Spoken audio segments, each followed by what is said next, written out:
Hello, team. It's time for the Daily Detangler.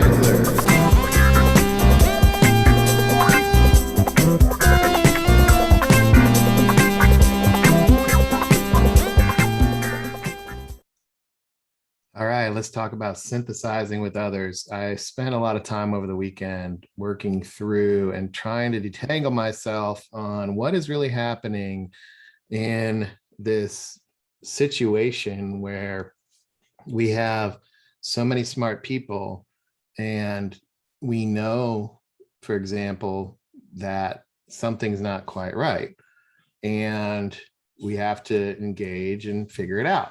And this is happening in a lot of different settings. I started watching the video from Catalyst over the weekend where he's talking about the different situations, whether it's in accounts, with our team, with the repeating history of there's this, higher order challenge between those who operate and those who innovate. And there's so much operational bias that when we try to innovate, what happens? So in that space of coming through the weekend, a couple of key questions came up. Like, for example, what more information do I need in order to be able to produce something? And that idea of more information, do I really need more information? Or do I need to think about things differently and structure my thoughts and logic in a way that allows me to produce what's needed? In other words, do I have enough input and do I have enough information? What if I do? And then how would I use that information differently to synthesize it and produce something that resonates? And what would that look like? So today's Detangler is brought to you by Mark Twain. It ain't what you don't know that gets you into trouble. It's what you know for sure that just ain't so. One of the things that I know for sure is that learning happens. And this is a view of how all curriculum in the United States is created. All teachers are taught this. This is ingrained in the entire school system from elementary, kindergarten age, all the way up through PhD. And this is Bloom taxonomy. It was created in 1956. The premise here is that you know something, then you understand it, and then you apply it. Once you know and understand and apply it, you can analyze it and break it down, and you can evaluate it, and eventually you can create new theories. And when you've reached that level of synthesis, you're truly an expert in that domain. The challenge with this is today's world, it's being flipped on its head, literally. I see a big challenge in this taxonomy from the operate innovate lens. Here I've got the layers of the taxonomy: know it, understand it, apply it. And the idea of applying something means I know what it is, I understand what it is, and now I have to apply it. And when you look at that and what that takes, we can relate to this. I know I need to drive, I understand how to drive, and then I drive. And then eventually I can make a new car at the synthesized level. That's basically what Bloom's taxonomy says. Under the operate lens, there's a lot of hard wiring that knowing something and understanding something are critical to application. The challenge with what we're doing, to me, is we flip that on its head. We're synthesizing a lot of inputs from a lot of different places. We're evaluating those inputs with the goal of analyzing what needs to happen and why, so that we can apply what we've learned and truly gain understanding. And when we truly gain understanding, we know what we then know. So we've basically have flipped this on its head. And this is a challenge for me as somebody who's hardwired on the left side to realize that the learning comes from synthesis and evaluation, these higher order, traditionally higher order domains, that being curious fuels that. So what do I mean? So for example, on the left side of what we're dealing with, I see a lot of spoon feeding of content. by L&D or others. And I'm even involved in a project right now where the learners are incredibly lazy on one hand, and they want everything spoon fed. And then when they do get stuff spoon fed, they complain that it's too elementary.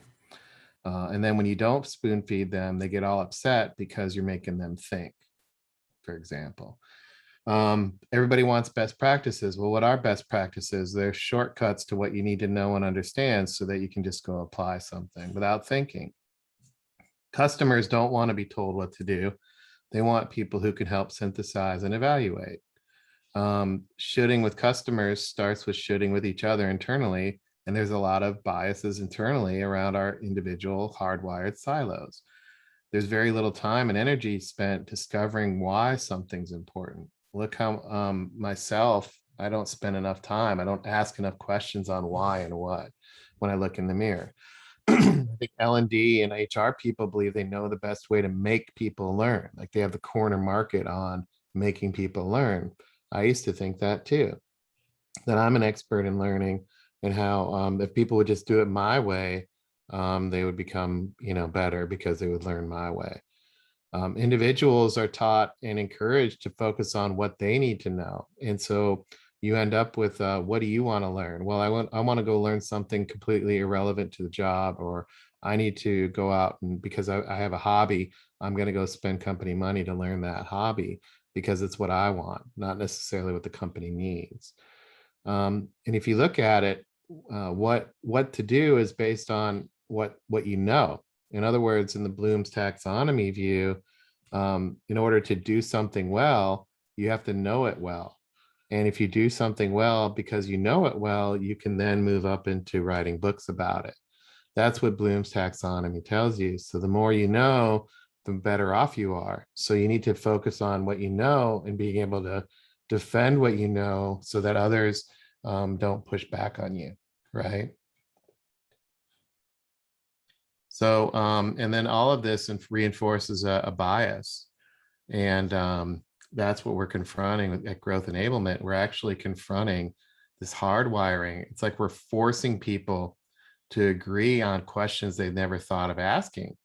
And we're making them confront this reality that what they knew for sure just ain't so. And like Moneyball, it makes people go, batshit crazy. So an example of that is the hero's journey. I took the hero's journey here and I said, hey, let's be customer centric. And how would I answer these things?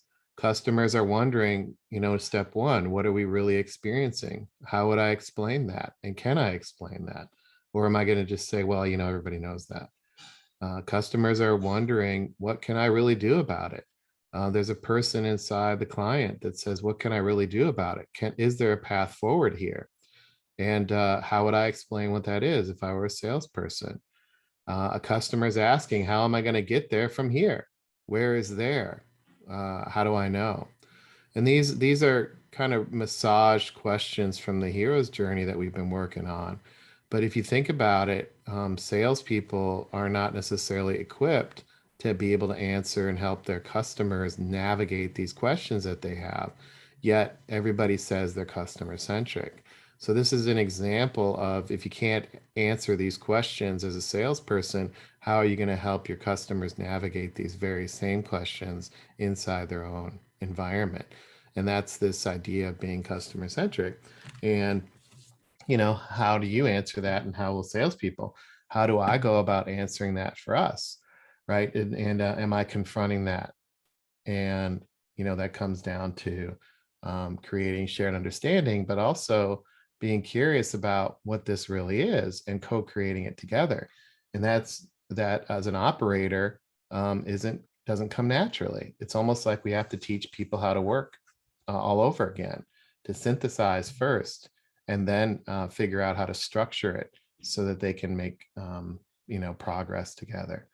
And it's almost like an eye chart. I think there's a lot of fuzziness and a lot of gray and a lot of blurriness in what's happening in sales and marketing. And we've learned how to cope with that by leaning into what's already been done before.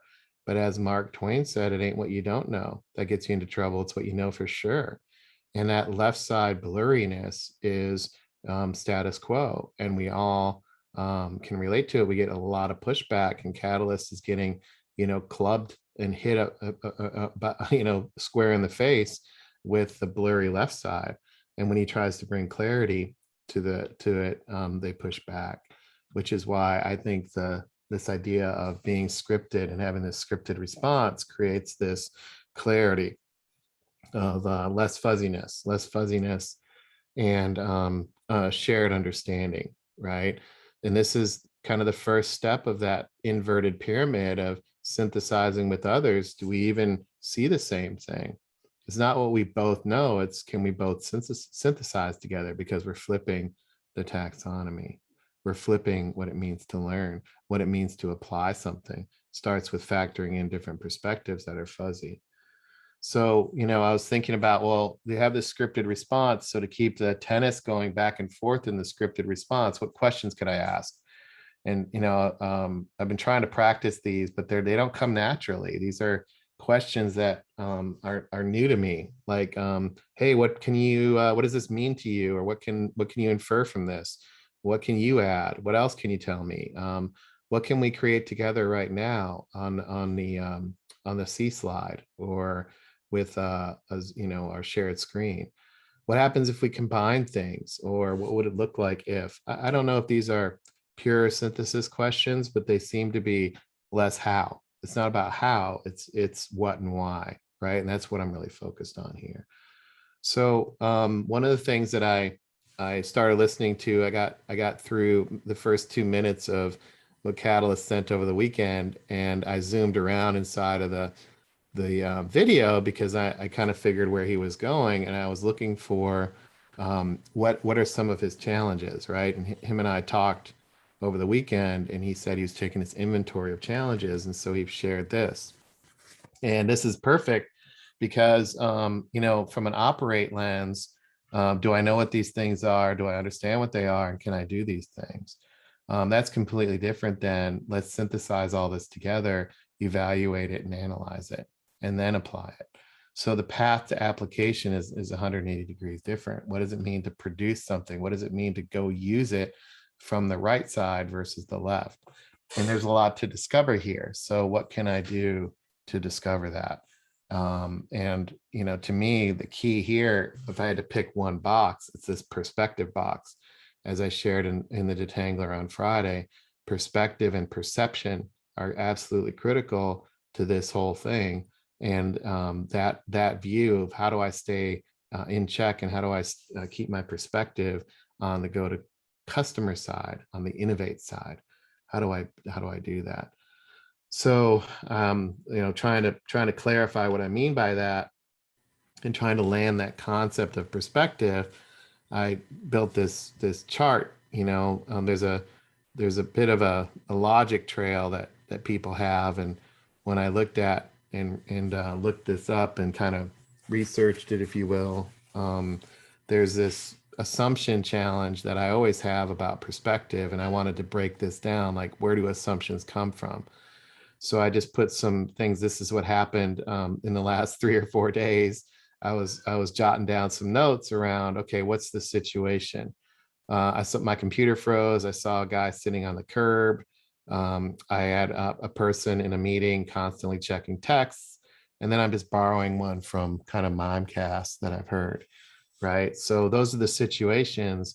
What am I inferring from those situations? And then what's powering my assumptions? And you can kind of read these here. If I restart my computer, whenever the program refreezes, I'll be fine, etc.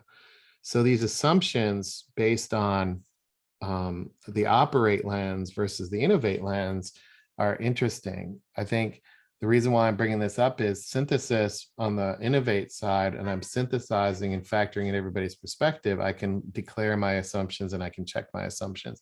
On the left side, if I'm operating and I have these assumptions, they're all hidden.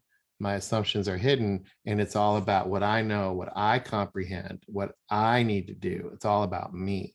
And so my assumption as an individual when I operate versus my assumption as it shows up in a group, right, is completely different. And I need to be able to relate in that group, because a lot of what we do is in the group, in the team, and the group getting to a shared understanding and a shared perspective means that everybody needs to, understand each other's assumptions.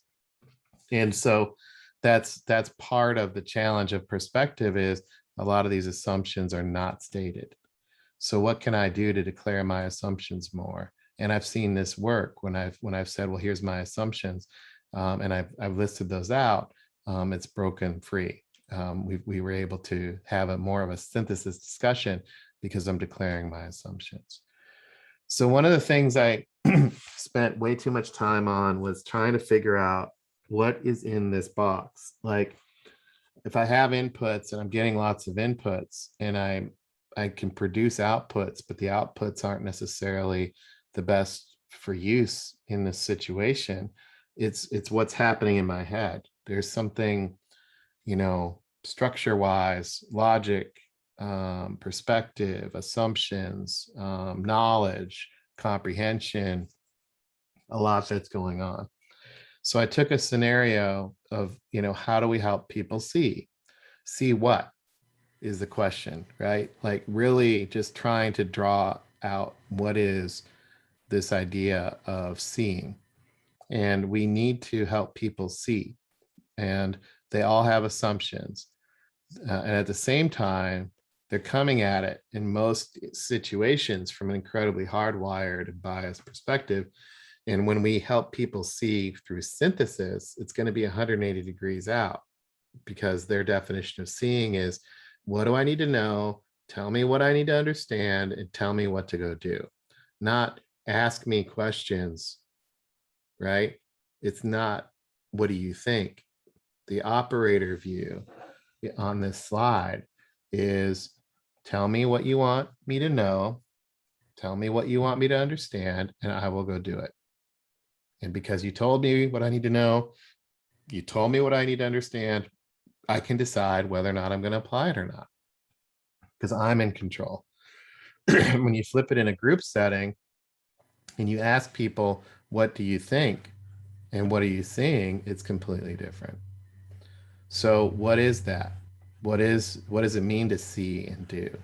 And so I was, see what and do what? And there's fundamental questions like, do we agree that this is really true? Whatever this is. Do we really believe that go to customer is the path forward? Do we really believe that customers have specific questions that they need help with? Do we believe that customers need to drive change in their organizations? Do we believe that's really true or not? Do we agree and see on what the hell we're even talking about? This is a big one. I'm not even sure if you're tracking what I'm talking about right now. How do I know? Then it's, hey, we're gonna build a story builder, or we're gonna create a new approach. Well, is that reasonable for here? Can we really do that? And then can we really trust it? Do we see these 4 questions the same way? Do we see the answers to these questions the same way? I don't know. How would I know?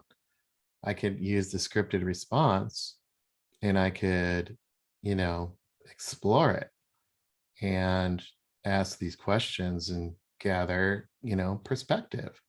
So what questions can I ask? What questions can I bring up?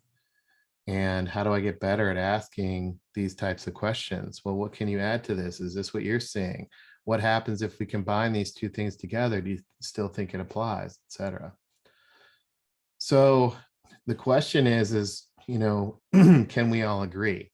And I think this has been the biggest shift for me, is I can answer these questions for myself, but I'm kind of in my own little rabbit hole, and I'm in my own little box, and doesn't really matter if nobody agrees with me, because in my box I'm fine, right? It's then you add 2 people, something's different.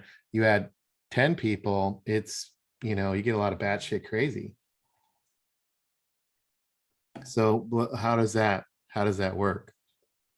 How does that work? So let's this idea of among seems to be really critical. And, how does that happen? Especially in the context of trying to figure out what to do to create when everybody's seeing it differently and they may not agree on all these questions. These 4 questions here, 5 questions, you know, it seems to me if we can't get these, something like that, I mean, this is a draft, but like, if people don't believe this is fundamentally true, how would we know? Like, we'd have to ask them and really put them on the spot. Can we do that? If people don't really trust it, how would we know? Can we put them on the spot and ask them? I don't know. If they're not clear what we're even talking about, I think we have a technique like the scripted response for that. How would we get them to be more direct about that? To say, I'm not sure what we're even talking about. Or if they're not sure if it's reasonable to even do that here, how do we have them bring that up? Right. So I was playing with this idea of among, and I was kind of using the orb to try to figure this out. And, one of the things that Catalyst always talks about is, timely, relevant, and in context. And then also we have to be disciplined in our logic. So I was playing with all of these buzzwords, right? He says these things like in context, logical. We need to me, what I'm hearing him say is we need to factor in enough breadth and be, deep enough to have it mean something, to have meaning. And so how do I think deep enough and also think broad enough, but not too broad? Like, my challenge has been that I've been too broad, that it's not quote unquote actionable. And again, what does actionable mean? And am I accurate? Am I accurate in what I'm saying, based on the scientific method? And is that accuracy relevant to who I'm talking about in the situations? I mean, this is getting to the point now where I'm like, holy crap, this is hard, right? And do we have to be accurate in what we're doing? Yeah. Do we have to be relevant in what we're doing? Yeah. Do I need to be deep enough and broad enough? Yeah. Do I need to be in context and lot? This seems to make sense, but holy crap, this is freaking hard. And then, clear and precise. Am I clear and am I precise? And these are to me things that Catalyst, can beat me up on. Because if I'm not logical, or if I'm not accurate, if I'm not precise, if I'm not clear, if I'm not broad enough, if I'm not deep enough, this is my frustration in building something. I'm not building something out, and it's always one of these things to me. I'm not being clear. I get beat up on that, not just from him, from even other clients that beat me up on that. Nobody really beats each other up on logic except for Catalyst that I've seen. But, he's more in tune with this stuff. I can get beat up about relevance a lot.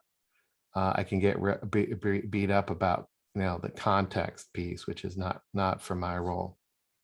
So this is kind of how I was thinking about it. I wanted to lay it out as the orb, because to me, the orb helps me think these things through to get to the amongness of the orb. Now, this is frigging hard and I'm not good at it at all. But what can I do? So I didn't want to just end this here. One, I don't know if this is right. Two, I don't know if it's comprehensive. Three, it does seem to fit the sniff test and the gut check. And I was trying to use it in the last week or two to say, how do I synthesize all this? It's a synthesis problem, right? For me, with not a output problem. Am I synthesizing all these things together in order to build stuff? So this is like the software in my head, right? So how is my software working? The operating system in my head, how do I rewire that from an operate lens software to an innovate software? And this is the elements of some innovate software is where I'm heading with all this. And I'm looking at this going, am I clear right now? I don't know. Am I broad enough? I don't know. I might be too broad, right? So all this is going in my head. So I have I kind of I laid it out kind of a checklisty format, and I'm like, okay, well, I need to talk with clarity, right? I need to talk with clarity. I know that. What does clear mean? Um, and I'm more focused on the amongness and the synthesis piece, because the challenge I have is a synthesis challenge personally, one. And then two, the challenge that I have in applying something is coming top down. If we're going to synthesize first, evaluate, analyze, and apply it, that application then helps me understand, and then I can share what I know, which means learning is 180 degrees different than I'm used to. So how do I do that? Right? That's what I'm wrestling with, is what kind of tool could I build to bring it together and focus on synthesis. So when I print this out and I have this printed out, am I factoring these things in to try to be more among, right? So what I did was I built this, and I've been trying to use this in my interactions. The problem I have is I get tripped over this because of the fast moving organic nature of what we're doing. So, but what I did was I have this kind of checklisty thing, and I tried to define it. Like, what is clear? Well, and I'm putting it in the group setting. We all agree that nothing's confusing about it. So do we all agree that? Do we all agree there are enough details to engage or act? Do we all agree it's correct and not fragmented? Do we all agree that what we're discussing is connected to what's happening right now? I mean, how do I get agreement on these things? The idea of tangles. Do we all agree nothing's confusing about tangles? Do we all agree you have enough details to act on tangles? Do you agree that tangles are correct and not fragmented? Do you all agree that tangles that I'm bringing up are connected to what's happening right now? Do we all agree that tangles factor in the complexity, and that tangles are bringing together many different perspectives, and that the parts of the tangles make sense together, and that tangles are what's the most important right now for you and your role? Like, these are, I don't know how to answer these, but they seem to be on the right path. And if I do these if I can check these off, perhaps I can get to more amongness and I can get more clarity. So I was trying to create these questions to ask in each of these. And the interesting thing is, as I was applying these and using these, I got people defensive because I'm asking these synthesis questions. And I think people get really hardwired in the more hardwired you are in the operate lens, and the more somebody brings these up, the more defensive they get.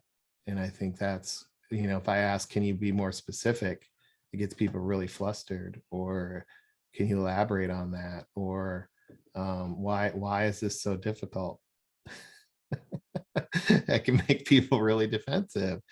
Does this are we all looking at this in a pragmatic way? I don't know if these are right questions, but it's like these are synthesis driven type of questions that are across the spectrum of creating amongness, that starts with synthesis as the lead, right? That's what I'm trying to get at, is how do I stay on the synthesis side and the innovation side so that I can, tackle some of these things and, bring these things out. So what is the vocabulary, policies, work, tools, beliefs, right? How do I think about these things in order to produce C slides that others can relate to? I was trying to build questions around that. And all of this to me fits in the orb. And the things that happen between people, process, information, and technology, there's something happening in between all this and among all this that I'm trying to figure out how to build C slides around, that then illuminate, or at least can relate to, the challenge of a heavy operator person showing up with guns blazing on synthesis questions. Why is that happening? Or they violently push back, and we get kicked in the teeth Why is that happening? And we're so coming at it in a completely different way, and there's so much inertia and muscle memory that this looks easy to do but feels completely different. So I'm trying to connect the dots, principle number 6, and I'm trying to have courage to say, what are my gaps?